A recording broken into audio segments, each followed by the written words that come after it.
नमस्कार दोस्तों, मैं आपकी होस्ट और दोस्त फवादिया निजामी आपका स्वागत करती हूं। आज मैं पहुंची हूं वार्ड नंबर 31 में। यहां पर हमारे साथ श्रीमती रीता विशाल मैडम हैं, जो कि भाजपा परिवार से जुड़ी हुई हैं और मंडल की महिला मोर्चा की अध्यक्ष हैं। आइए इनसे जानते हैं कुछ सवालों के जवाब। मैम नमस्ते। नमस्कार जी। मैम आपसे जानना चाहते हैं, आप इस क्षेत्र में इतने समय से रह रही हैं और आपको लोग पसंद करते हैं और जल्दी ही आपको एज अ पार्षद देखना चाहते हैं, तो मैम आपसे जानना चाहते हैं आपकी आगे की क्या तैयारी है, आप कुछ बताना चाहेंगी? वो मुझे भी असल में मेरा घर यही है, पुश्तैनी मकान मेरा यही है, ससुराल भी मेरा यही है जी और यहाँ के लोग, मैं अब जैसे निकलती हूँ तो लोग मुझे कहते हैं कि हमें आपको अब पार्षद के रूप में देखना है। तो मुझे बहुत खुशी होती है इस चीज़ के लिए कि और मैं कितने लोगों को तो ऐसा है कि जिनको मैं जानती ही नहीं हूँ और वो बोलते हैं अरे रीता रीता रीता सुनो कि भाई हमें आपको पार्षद के रूप में देखना है और आप काम कर सकती हैं क्योंकि आप बिल्कुल डायनेमिक लेडी की तरह हो, बिल्कुल हर चीज़ के लिए हमारी सुनती भी हो। तो मुझे बहुत अच्छा लगता है इस चीज़ के लिए। और संगठन चाहेगा तो वो अगर मुझे समझता है जिम्मेदारी देना चाहेगा तो मैं बखूबी अपनी उनके जो उनका वो होगा उस पर पूरी उतरूँगी। और मैं उन संगठन का भी धन्यवाद करूँगी इस चीज़ के लिए कि अगर वो मुझे समझते हैं कि भाई मैं अपने क्षेत्र के पार्षद के लिए अगर दावेदारी करती हूँ और वो मुझे टिकट देते हैं तो मैं बखूबी इस चीज़ को निभाऊंगी।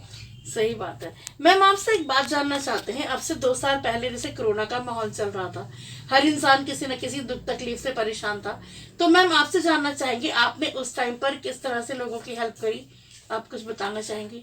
वो एक महामारी थी और वो हमारे लिए, मैं तो बोलती हूँ कि भगवान वो दिन कभी ना दिखाए। नहीं है, सही बात क्योंकि मैं खुद भी कोविड से इस चीज़ से ग्रस्त थी। और सबसे बड़ी बात तो ये कि मैंने कभी भी कंट्रोल होता है ना कि उसका राशन नहीं लिया, लेकिन उस टाइम मैंने लिया और उन गरीबों को दिया अपना, मतलब जो मेरे से बना। और हमारे संगठन ने भी लोगों की बहुत मदद करी। हमारी विधायिका श्रीमती सविता कपूर जी ने जी और भाई अमित कपूर जी ने बहुत सारे किट बना के भेजे, राशन भेजा लोगों को, जी जो हमने लोगों पे वितरण किया। और हमें अच्छा लगता है कि हमारी इतनी अच्छी विधायिका हमें मिली है जी कि जिनके माध्यम से, जिनको हम खुल के बोल सकते हैं कि भाभी जी उनके घर में आज 2 तक खाना भी नहीं था, उन्होंने फटाक से कि अपना एक राशन का पूरा किट हमें भिजवाया। हमने लोगों की उस समय हेल्प करी। और एक भारतीय जनता पार्टी है जिन्होंने उस टाइम घरों से निकल के, हम खुद भी कार्यकर्ता है, हमने भी मुंह पे मास्क पहना हो लेकिन हमने घर से निकल निकल के लोगों की मदद करी है। और मेरा तो अनुभव ऐसा रहा कि मैंने कभी राशन नहीं लिया, लेकिन मैंने उस वक्त अपना राशन लिया और जो बिल्कुल गरीब तबके के लोग थे उनको मैंने दिया है राशन। सही बात है मैम, वही तो दुआएं हैं जो लोग आपको पसंद करते हैं।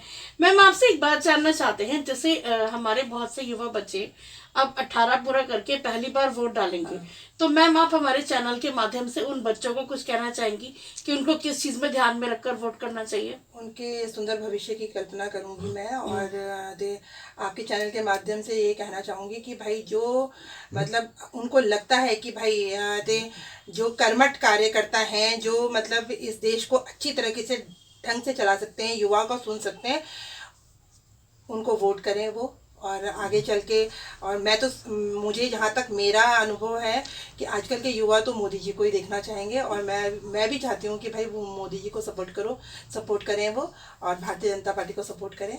और उनका मैं बहुत आभार व्यक्त करती हूँ और बहुत खुशी की बात है। और आजकल जो युवाओं में जो जज्बा है वोट डालने का, कि हमारा पहला वोट है और हमें डालना है, मतलब मैं अपना अनुभव बता रही हूँ। अभी हाल फिलहाल अभी इनका जो अभी हमारे चुनाव गए, 18 साल के बच्चे बहुत परेशान हो रहे थे कि नहीं हमारा वोट नहीं डल रहा, हमारा वोट नहीं डल रहा, बताइए मैडम हम कहाँ डालेंगे।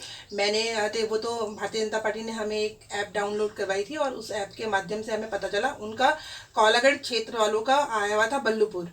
अगर वो हमें ऐप डाउनलोड नहीं करवाई गई होती तो बच्चे तो अपने वोट से वंचित हो जाते हैं। हाँ, तो लेकिन उनको जब पता चला कि हमारा वो उसी टाइम भाग के 4:30 का टाइम था और वो गए लाइन पे लगे, तो मुझे उनके जज्बे को सलाम करना चाहिए कि मतलब उनको ये था कि हमारा एक वोट जो हमारा वोट है, पहला वोट हम मोदी जी को देना चाहते हैं। और मैं उन सब युवाओं के लिए ये बोलना चाहूँगी कि भाई जिनको वो सक्षम समझते हैं तो उनको वो वोट करें और आने वाले टाइम में भी मैम आपसे एक बात और जानना चाहेंगे, जैसे हमारे ये मतलब बहुत से लोग ये कहते हैं कि अरे छोड़ो हम वोट नहीं डालेंगे, जब इलेक्शन का दिन आता है या वोटिंग का दिन आता है तो घूमने चले जाते हैं।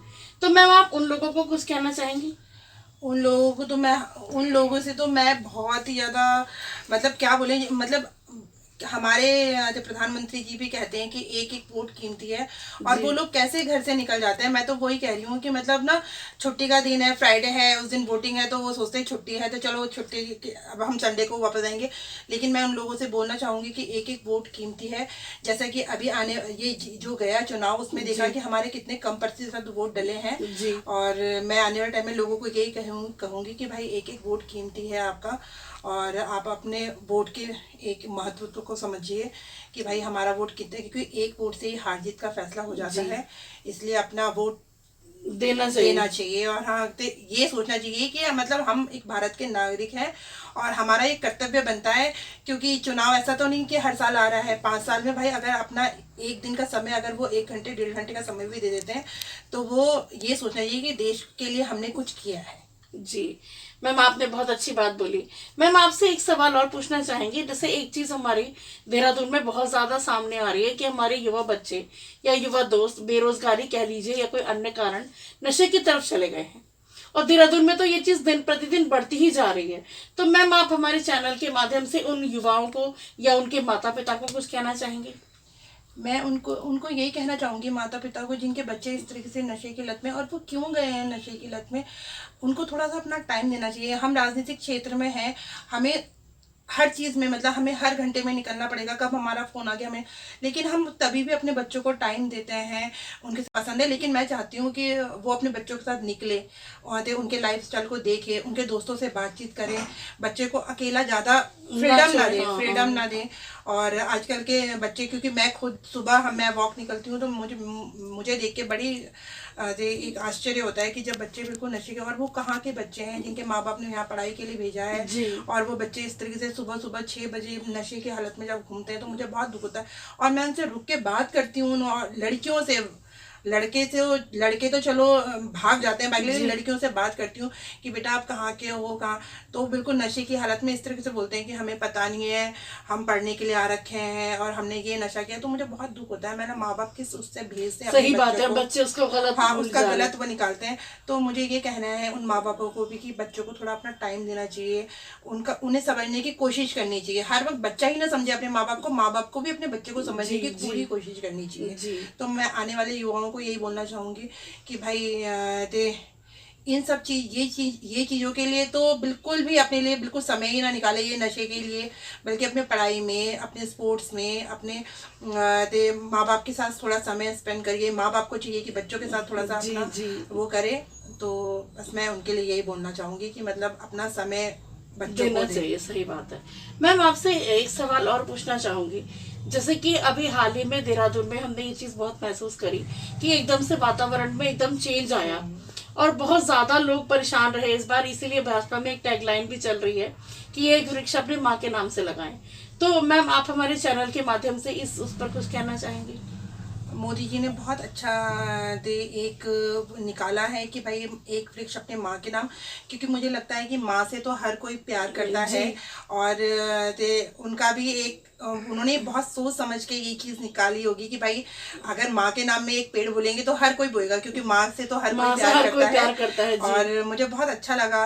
और जैसे कि अभी हम लोग एक कार्यक्रम में गए थे, ये हिमालयन सभागार में हुआ था, गो ग्रीन करके उन्होंने एक वो किया था, और काफ़ी अच्छा उन्होंने एक वो निकाल रखा है कि भाई किस तरीके से हमें पेड़ लगाना है, पर्यावरण को बचाना है। वहाँ मैं इतने बच्चों से मिली, तो हमारी विधायिका जी के साथ मुझे जाने का सौभाग्य प्राप्त हुआ, और वहाँ बच्चों ने किस तरीके से अपना एक वो बनाया था कि भाई ये करने से ऐसा होगा, ये करने से ऐसा होगा। मतलब मैं बोलती हूँ कि आजकल की युवा पीढ़ी, छोटी युवा पीढ़ी भी इस तरीके से पेड़ों के लिए इतना वो है कि मतलब जागरूक है कि बहुत अच्छा लगा मुझे।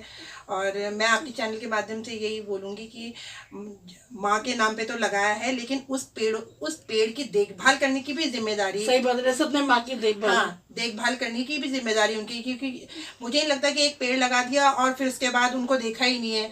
अगले साल फिर जब हरेला पर्व आया तब जी। दूसरा पेड़ लगा दिया, वो पेड़ कहाँ गया। लेकिन मुझे ऐसा लगता है कि पेड़ों की देखभाल आपको करनी चाहिए। जो पेड़ आपने लगाया है उसकी तो जरूर जाके, चाहे वो आप हर दिन ना जा सके लेकिन हफ्ते में एक दिन जाके उस पेड़ को देखना तो आपको पड़ेगा ही पड़ेगा। जी। इतना तो हम अपने भारतवर्ष के लिए कर ही सकते हैं। जी। और अभी हाल फिलहाल में हमारे मैं गोरखाली समुदाय से हूँ, तो अभी इधर आपका ये रायपुर की तरफ इतने सारे पेड़ कटने का था। जी, हमने जी, उन जी। पेड़ों को राखी बांधी और हम उन पेड़ों के लिए खड़े रहे। तो मुझे बहुत अच्छा लगा कि भाई मतलब हमारे साथ अगर एक घर से 2 जने निकले हैं तो एक घर से 4 जने भी निकले हैं उस सही पेड़ों को बात है, बचाने सही के लिए। बात है। अच्छा लगा क्योंकि देहरादून में अब मुझे लगता नहीं है कि जैसा पहला आज से 20 साल पहले जो देहरादून था वो अभी देहरादून नहीं रहा। नहीं रहा। क्योंकि भाई आधे सब लोग चाहते हैं कि देहरादून भी थोड़ा आगे बढ़े, लेकिन उसके लिए हमारे काफी सारे पेड़ भी कट रहे हैं। और मोदी जी ने जो संकल्प लिया है माँ के नाम का एक जी, पेड़ जी, है, जी। उससे सभी लोग अपने माँ के नाम का एक पेड़ लगा रहे हैं। तो मुझे लग रहा है कि भाई वापस आने मिल वाले जाएगा में देहरादून। वापस मिल जाएगा देहरादून। जी, अच्छी बात कही मैम आपने। मैम आपसे एक सवाल और पूछना चाहेंगे। आप हमारे चैनल के माध्यम से किसी डिपार्टमेंट से कोई अपने क्षेत्र की समस्या या किसी का धन्यवाद या किसी डिपार्टमेंट से कोई रिक्वेस्ट वगैरह अगर आप करना चाहें तो? मैं अपने नगर निगम डिपार्टमेंट से भी वो करूँगी कि भाई उन्होंने बहुत अच्छा काम किया है हमारे कोलाघाट क्षेत्र के लिए।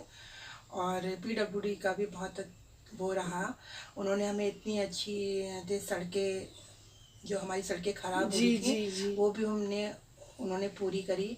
एक हमारी इधर आपकी ये हनुमान मंदिर से ऊपर की तरफ गढ़ी की तरफ जाती है, वो सड़क हमारी बहुत ख़राब हो रही थी और वो सिंचाई विभाग ने कंप्लीट करी उस सड़क को। उसका भी मैं बहुत बहुत धन्यवाद करना चाहूँगी। मैम आपसे एक सवाल चलते चलते और पूछना चाहूंगी। जैसे अब हमारे बहुत सारे त्योहार आके चले भी गए हैं, अभी हाल ही में गोरखाली तीज का प्रोग्राम अब होगा और अब बहुत सारे त्योहार हमारे आएंगे। तो मैम आप हमारे चैनल के माध्यम से हमारे व्यूअर्स को कुछ कहना चाहेंगी? मैं अब अरे ये हरियाली तीज का पर्व तो अभी चला गया, लेकिन तीज की खुशी औरतें इतना धूमधाम से मनाती हैं कि अब हरेला तीज भी आ गया है। 6 तारीख को हरेला तीज का पर्व है, लेकिन अभी 1 तारीख को हमारे गोरखली समुदाय का बहुत बड़ा तीज का कार्यक्रम होता है। जी। और मैं सभी को कहना चाहूँगी कि भाई आप आए